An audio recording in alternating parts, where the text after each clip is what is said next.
Yeah. Yeah.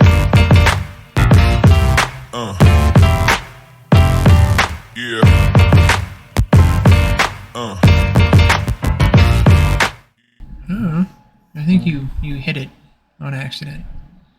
Where's the walkie? I think you got the walkie. It's like gone. It's gone forever. It's gone forever. Yeah, games. Oh no, it's right here. It's empty. It got deleted. Oh, okay. It's weird. Oh no, it got put under something. Is what it did. Got to drag it on up. There we go. All right. These fools know. You guys are good to go. So yeah, we're back for round 3, and here we are. Doing stuff. And playing cards. Yes, your eyes do not deceive you. On your right is the guitarist for Gun Hands McBuzzsaw. That's John Parker playing Mono Black Coffers. Gonna run back from Mr. Patterson on some Hammertime and see how this goes. Yeah, I assume that, think that Mono Black's probably gonna do okay here. I feel like this is a pretty favored match his way. This is a good hand. I feel like you gotta take the Stoneforge. With what the hand is?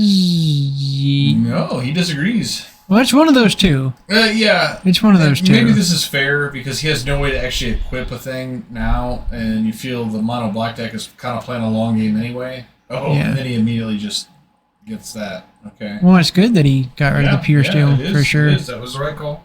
I stand corrected. Yeah, Pure Steel is it is the most important card in the deck. I am nothing if not a person who admits when he is wrong.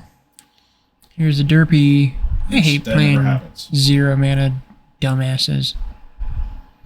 I like that he led with the basic planes, like committing to the fact, probably gonna make some dudes with this saga. No, that's the right way to do it. I mean, yeah, and it's never good turn 1. That's I think that's the rule of that card as far as I'm concerned. Is you do it not turn 1. I love the idea. Okay, well, don't know about the quick fatal push here before the search. I like letting him go get the Cauldra. Yeah. And then killing it. Yeah, now he's not gonna. Yeah. I agree with you. That is definitely a bit of subtle tech that is intrinsic to what makes Magic magic, is those little decisions. It's a big deal. Yeah, it's kind of information like that Path to matters Exile a lot. versus Primeval Titan kind of a thing, Yeah, exactly. Yeah, Primetime is a great example of that because they're searching, so if you just fire it off, they're going to change their decision based on... I'll go get the thing so I can go get another Primetime, yeah. Whereas, otherwise they're thinking, I'm going to go get the thing where I can kill you right now with my Primetime. Yeah, for sure. Yeah, it's just little timing decisions like that. Yeah, that's what makes this Hammer, game great. not surprising. Yeah, he's already got the Nettle Assist, so the only other thing to get is a Shadow Spear, so... Yeah.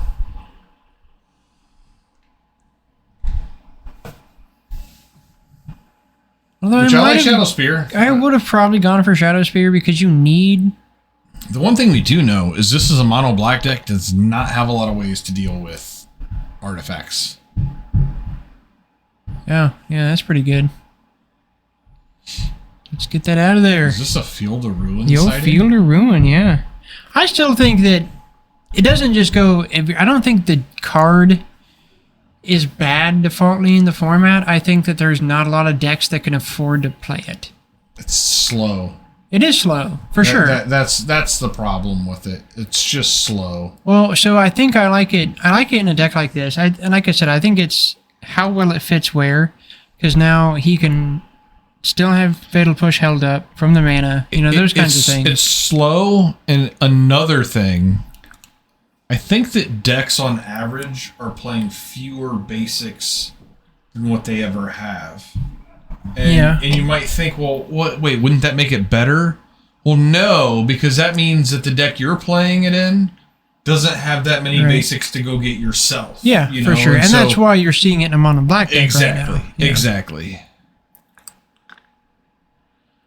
All right, so this thing is a thing if left unchecked. Yep, he won't get big. Yeah, Nettle Assist is a very solid card, too. I kind of like it. I kind of like it. It's very simple. What's the equip cost on 3. that, John? 3? Okay. 3 so cast, it's fair. 3 equip. It's equip 2, I think, actually. I think it might be equip 2. It makes it a little bit better, obviously. Let me see. It's been a minute since I've looked at it. I'll tell you what, man. These 10 o'clocks are so much more professional when I don't sit through an entire 6 o'clock. Yeah, oh yeah, for sure. We have not been drinking our faces off. Yeah, no. I'm a little disappointed in that. Not going to lie. Right. Might take it out on your porch. But, Equip 2. The correct equip cost. yeah, that's a Anything that costs more than equip 2 is 3 and pretty 3 fucked. okay. EE is huge. The Karn is huge.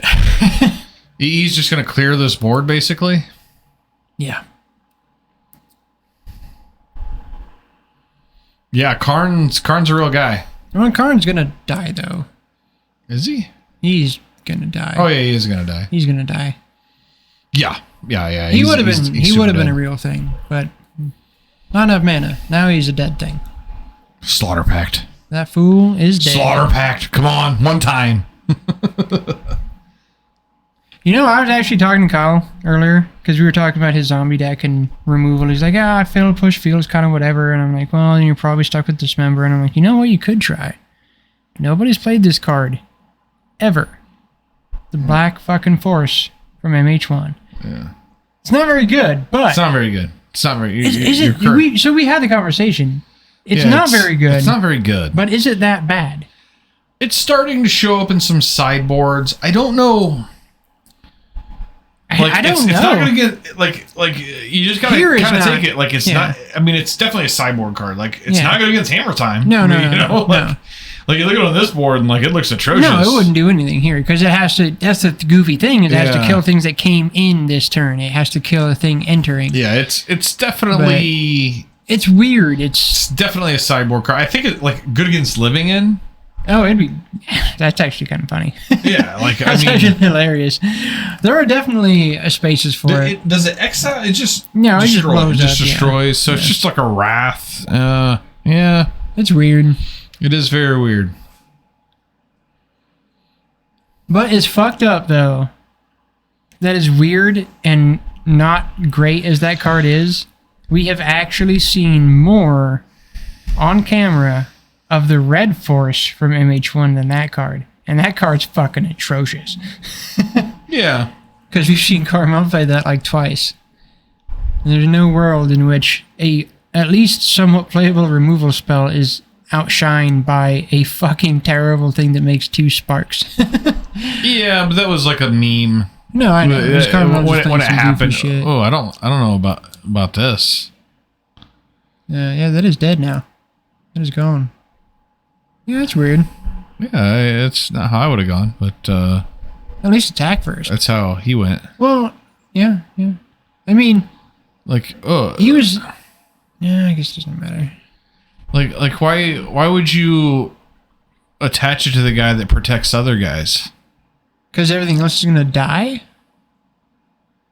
Oh yeah, that's right. Everything else is gonna die. You are correct, and that's why you equip it. And the German's gonna die too. So he really needs that pure. I kind of forgot that thing was in play. Not gonna lie. And I didn't. I told the truth.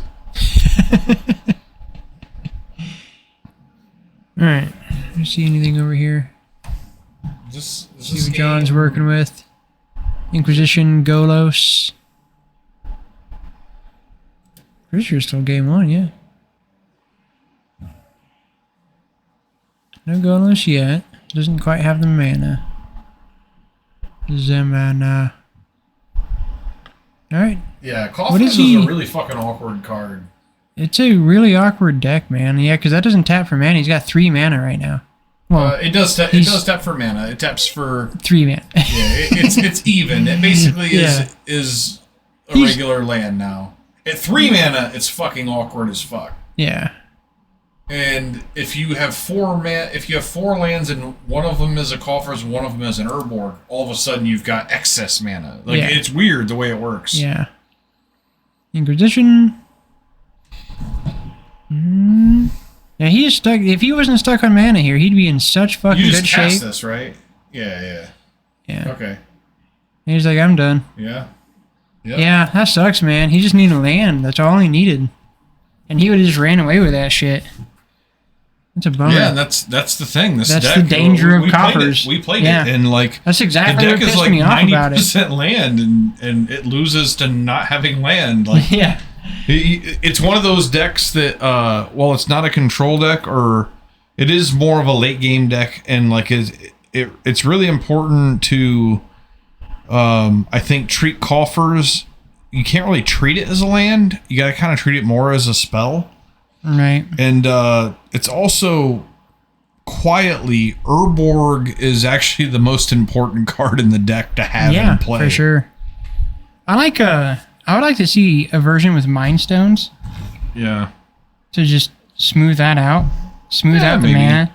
I mean, it doesn't really, Mind Stone doesn't help you all that much. I don't know, man. It's smooth. Well, one, you have to activate Coffers. Like there's already so much fluff in the deck. Yeah, but Mind Stone is the one that actually replaces itself. It is. So that's why it makes sense to me. I think that people need. I think what it really needs is to push the envelope on the number of Urborgs that you're playing. Yeah, I would like to see both things. I think Mind Stone would be good on it. If it's playing Fatal Push. It's playing an X damage spell. Like, Mind Stone is applicable in every realm. It makes Karn come down a turn faster. It pays for EE. Like, I think it would just be a good Mind Stone deck. I don't think there's any reason. I don't know that that Mind Stone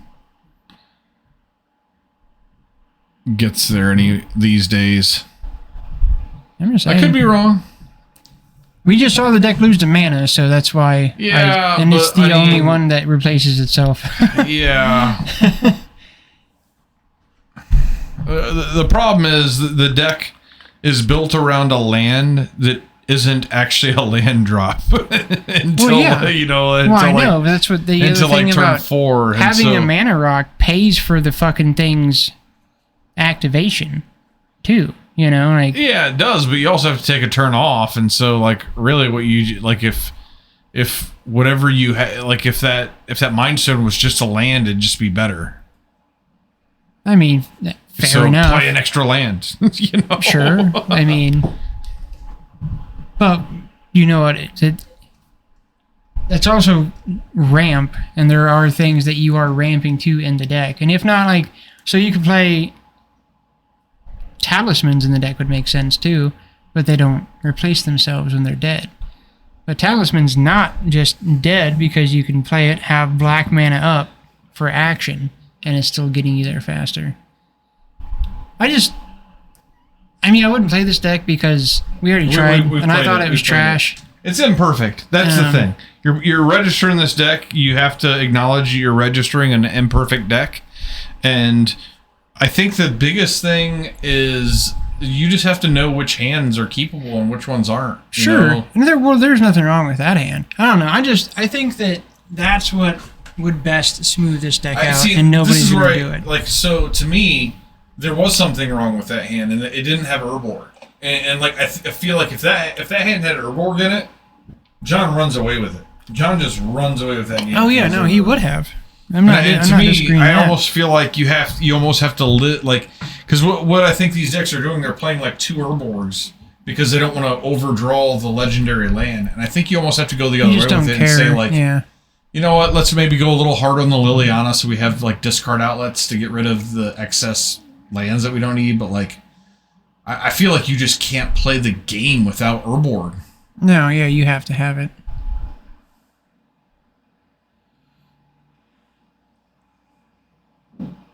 Does he have it? I can't tell. He does on the left, yeah. Yeah, there's a whole lot of nothing going on. If he didn't, that's a trash hand. Yeah, I mean it's kind of. He's got a hand disruption spell and a couple of removals. Am I seeing that right? He's got a lot of alternate art, so I get kind of stupid trying to talk about it. Okay. Hey, that is a shitty hand from Nate too. Oh yeah, that's my real bad. He's just thinking about making some dudes, I guess. There are things in both these decks that I just despise. I hate 0 mana fucktard cards like Ornithopter and Memnite. I hate cards that require another card to be good. Yeah. So you hate both these decks. You got that. I appreciate both of them. I do. There are things that if I played them I would change. I know what I would change. It's fine that you hate them, John. It's really fine. You don't we don't need appreciation. I do respect both the decks. They're both. We don't need it though. Like it's what fine. they are. You can just say like, I fucking hate this deck. You're allowed to say that. Yeah, I'm a tactful guy, so. No, there's just things that I would change. What do you think he named here? I'm gonna ask. At the walkie. I prefer that we just speculate. Okay, all right, sure. Well, let's say Liliana. Probably Cabal. No, you can't name Cabal Coffers. That'd be like you could name it. It would be a really bad name. Yeah, I guess Lily. I can't think of anything else he's seen that would matter. We should ask after speculating, so we actually know what the fuck we're talking about. Push. Yeah, just firing off the push again. You should let him search first. What's that needle naming? On the Great Creator. Okay. Oh, okay. Makes no sense. Yeah, that's the thing. A little odd. That's a card that fucks up Nate's day without really activating. Well, he was stuck with the thing in his hand, so he had to name something. Yeah, it does stop him from getting... And there's probably more of it than there are EEs and stuff. Yeah. EEs, kind of a wreck on his day. Bridge. Can be, depending on how the hand actually plays out. I just know that if I played these decks, I know what changes I would make to them. And I know nobody else would make those changes, but I would. I don't like the mono white version of Hammertime either. I think it needs another color.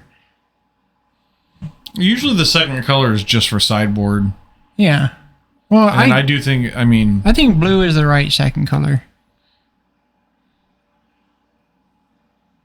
Even if you don't play the time that I played it, a match or so, I thought Thoughtcast would make a lot of sense in the deck. Yeah. I still, I get it in the Affinity deck. I just don't think that's really what this deck is doing. A lot of the time, you're playing a lot of the same shit. Depends on how many 0-drops you play, but... you're playing fucking dumbass 0-drops just to get Metalcraft, so... Yeah, but that's the thing. In Affinity, that's what you're doing. In this deck, your 0-drop could just win you the game. Yeah. Oh, that's the card I would have named. See, you went for Karn the Great Creator. Okay. There's probably more Karns. I don't know. I guess they're probably the same number. Yeah, man, I wasn't thinking about Karn, honestly. I like making another dude here, though. Even though I just like... You should just commit. You should always commit. Although I'd be a little concerned about where he's at mana-wise. Yeah. Because he does have the two that matter. And, yeah, this is what I'm saying. The deck, to me, I don't care about whatever all the fluff is, because you look at two Cabal Coffers decks, they don't look the same. Two random decks don't. To me, when the deck plays awesome, it's when it has Urborg and Cabal Coffers on the battlefield at the same time. That is the bit. And nothing else matters. And you look at most of these lists and they're playing 2 copies of Urborg because it's legendary, and I feel like that's just it's fucking wrong. Yeah. And I feel like the number... It has to be 3 at least, and I think it should be 4. And I think that you just have to live with the fact that sometimes you're going to draw extra copies of a thing that you can't really do anything with. You just float the mana, and you have Lily, so it doesn't matter anyway. So it's perfect. Something to discard to, and like you said, you can activate Coffers multiple times, All right, so Lily down. Let's see if he has any way to punish him here. Yeah, okay, he's just got all the mana. Million mana. So this is... Yeah, that's 5. Yeah, this is It's gonna 13 be mana, I think he can make. down to... Is that right? No. It's 5, another 3, yeah. make It's another so hard 5, to do it's fucking 8. Coffers mana. Yeah. Yeah, this thing, that's pretty fucking good. So you activate for 2, I think it's 8 mana is what it is. I mean, he should have more than that available, though, right? He's got 5 lands in play, so he can activate for 2. He made 5. He spent 2 from the 5 to make 3 to make 5 more. To make 5 more. He has 9. That gives him... Oh, Total you're right. It's 9. 8. It's 9. Yeah. 8 tapped. 8. No, wait. Fuck. Fuck this. Fuck this. I quit. I'm done. Fuck it all. Godspeed.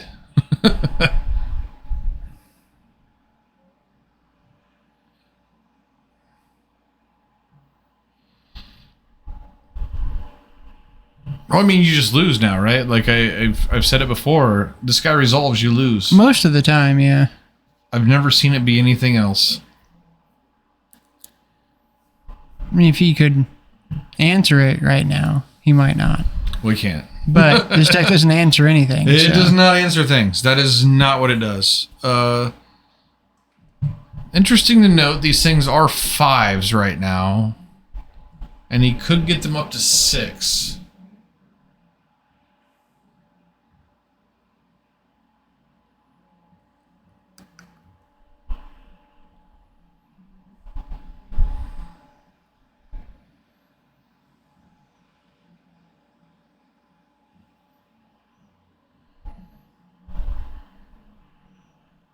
So he can still activate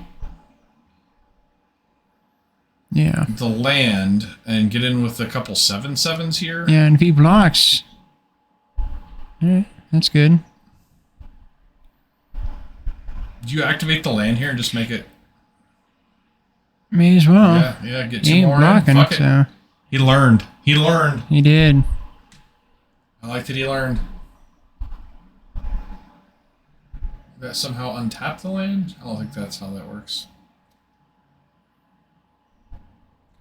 No. So maybe, just maybe, it doesn't matter. Like maybe this is the rare instance where his board is just so fucking insane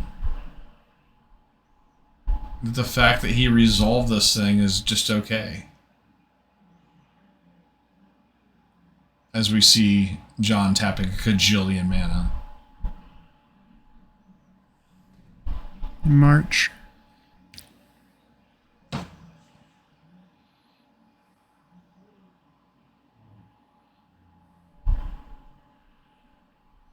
Oh, is this the thing? Now he's gonna... That's the land, mill, 3 cards, then return a creature or walker. Oh, he's just trying to hit something? Yeah.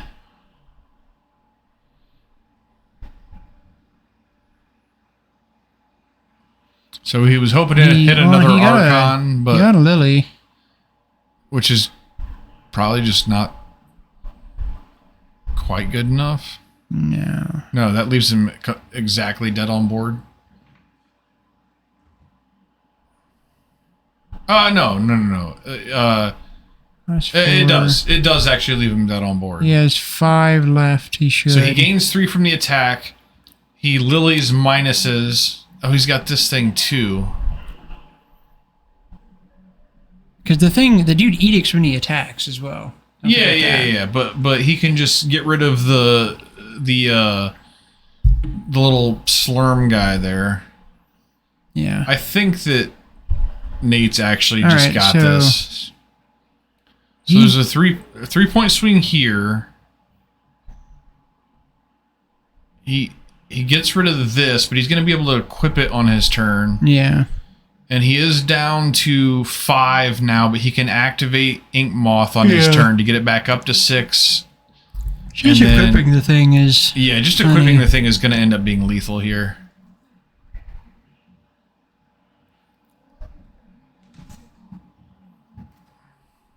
Hammer time. It does what it does. Don't love this. Yeah, he He's already in like great shape. All he has to do is equip and attack. Yeah, he actually got himself further away here. Yeah, John's but I think it's still the same. Down. If you equip, you win. That's all you have to do. He is way overthinking this. Yeah, he is. He just does not see the line. John is dead. He has no action. Just equip. Okay, yeah, he's good. Okay. John is dead. Attack for 15.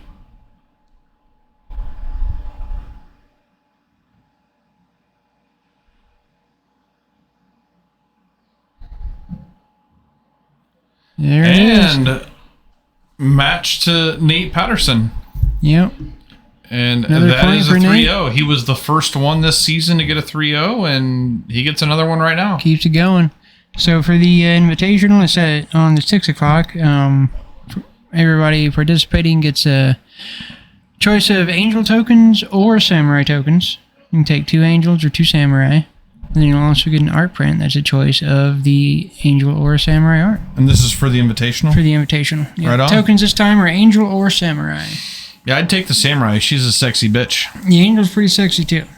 Yeah. Oh, actually, yeah. I forgot the Yeah. angel. The angel's sexy like too. a busty vixen. Yeah, for sure. There's a slight bit of nipplage. Some nips, some nippage. Yeah. I don't know. That's a hard choice, John. That's a hard choice. I think I might go the angel now that I remember. What I gotta that show looks you. like. Well, I did show you the devil. The Halloween no ban list is gonna have a token attached to it too. It's gonna be normal cost as far as an FNM. It's just gonna be $5, but everybody's gonna get tokens for that too, and it's gonna be a devil token. And I think I showed you. I drew it for a tattoo. I asked the dude that I did the tattoo on if he would mind if I used it for tokens. He didn't mind, so I'm gonna turn the base of that into a devil token. Nice. Also, nice. a sexy lady. So.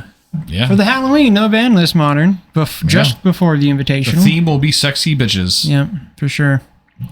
I think I've also decided the next Invitational playmat, I'm going to go full like Frazetta mode and do, the champion character on a throne with some ladies, Got to do it. Maybe a cat, fucking tiger or something. Yeah. Tiger and like 2 ladies. Yeah, I like Let's do it super old school fucking 1975 fantasy style. Like, let's go. Yeah, I'm into it. That's where we're at. That's what created the basis of me as an artist was all fucking fantasy artwork from back in the day. So may as well fucking keep it running full circle. Well, yeah, thanks for everybody that tuned in. Thanks to Rob Snapcast and Tom for holding it down while we were away for the couple minutes we were. And we'll be back at it next week, as usual. We will. And, through the week, if you got nothing else to do, get the fuck out here and play some cards. I might not be back. I might be on vacation, but somebody will be here in my place, probably. Or I'll be back. I might have a tattoo to do. So I might not. We might not do stream. That might have been a complete lie, what we said about we'll see. Same thing I'll next let week. everybody know. Just watch the Facebook. Yeah. All right. Oh, there's the angel right now. Yeah, boom. Now it's gone. All right, now it's gone. Yeah, we're out.